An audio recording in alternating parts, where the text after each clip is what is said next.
As we know, the coronavirus drastically changed how school was occurring, with online classes and events. This event has been very challenging for teachers, who have had to adapt to this new situation. As we progress into a new school year, it is increasingly vital that teachers can adopt a distance learning teaching style for the time being. It is also very important that we create an environment healthy for learning for both students and teachers.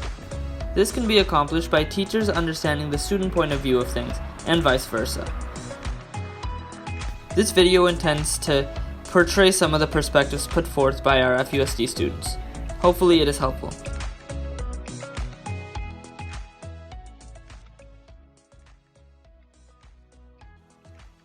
The nice thing about distance learning was teachers' flexibility with assignments. A lot of teachers were making assignments due towards the end of the week or spacing assignments out, giving the students enough time to work by their own schedule and finally get enough sleep. One of the things I've liked about distance learning is that I've been able to spend more time on my schoolwork since not every class has something for you to do every day, and other classes have work due at the end of the week, so you can prioritize certain schoolwork. In terms of the spring semester for distance learning, I really like the fact that there was a lot of flexibility for both teachers and students, where teachers, should they choose to, they can make office hours available whenever convenient, as well as have multiple lectures throughout the day that they could record and also share with their students.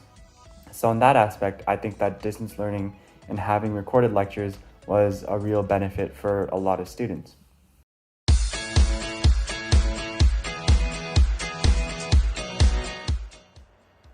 Something that can be better with distant learning is that sometimes assignments are kind of hard to submit online, because if we get a whole packet and we're supposed to do it on paper, it's kind of hard to take pictures of all of them and submit them online like that.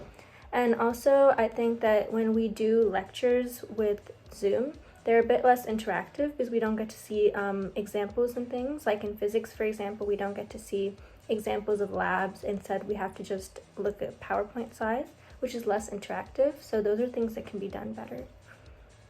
So in terms of cons of distance learning and mission, I think there's a couple of things. First of all, some courses are extremely interactive. Some courses are not very interactive. I feel as though every course has to strike that balance. As in, like, a lot of simulations that could have been handled online were just cancelled. Many instructors weren't giving lectures.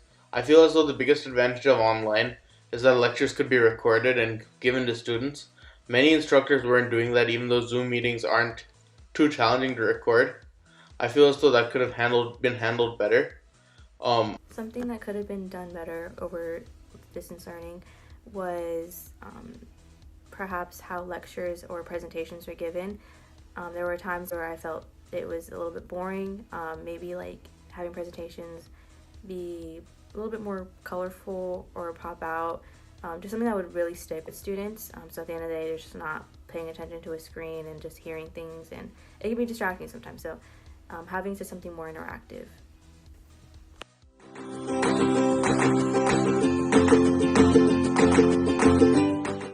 Benefits of distance learning over in-person learning is the flexibility. Students can do assignments whenever they want. I believe that teachers can take advantage of this by doing something like module-based lectures or lessons, for example. The assignments are already assigned ahead of time, and the students can do it whenever they want to, choose to.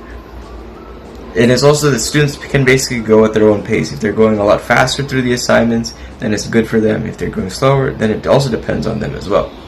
But students can go at their own pace without having the pace being set by the. Some benefits that distance learning have over in-person learning is that I feel like there's more opportunity for one-on-one help between students and teachers. I think with distance learning, there's a lot less students that will actually reach out for help, or even if there's not, sometimes it would be difficult at school to actually get one-on-one help from your teacher. But now with office hours and Zoom conferences and stuff, you can stay after the class when everyone else leaves. Just makes it a lot easier to get your one-on-one questions answered, which is really cool. So I think one really big thing that would help from the teacher side is if we can have a concrete schedule every day. even if it's just to quickly check in on Zoom, I think that really helps from a student perspective. And from the student side of things, I think it's our duty to be more responsive and more in contact. Usually we get to see our teachers every day, so we should be trying to simulate the same thing, emailing them consistently, staying in touch. So I think mainly having a concrete schedule and increasing communication between these two parties would be really helpful for distance learning.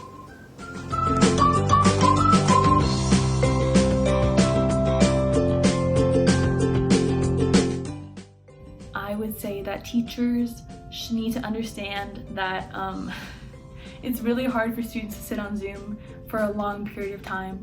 So if it's possible for teachers to kind of work out a schedule to allow students to have a break in between meetings, also for the teacher's sake, because it's really hard to stare at a computer for a long time. So just allowing them to have a break and not be staring at the screen the whole time is really beneficial, I would say, to everyone's mental health. Advice for teachers, honestly, I really recommend that you keep the simulations that you would plan to do in person. Even though this is a weird semester and time frame for all of us, I think students really enjoyed and benefited from these simulations. Another thing is, when you're giving assessments, try to ensure equity, since having a huge window where the assessment can be taken could lead to some dishonesty and things of the sort. So I really recommend that instructors should think about how they're assessing their students and whether this is really fair to all students. Alright, so one piece of advice that I give to teachers is just to have more frequent meetings with your students, with your classes.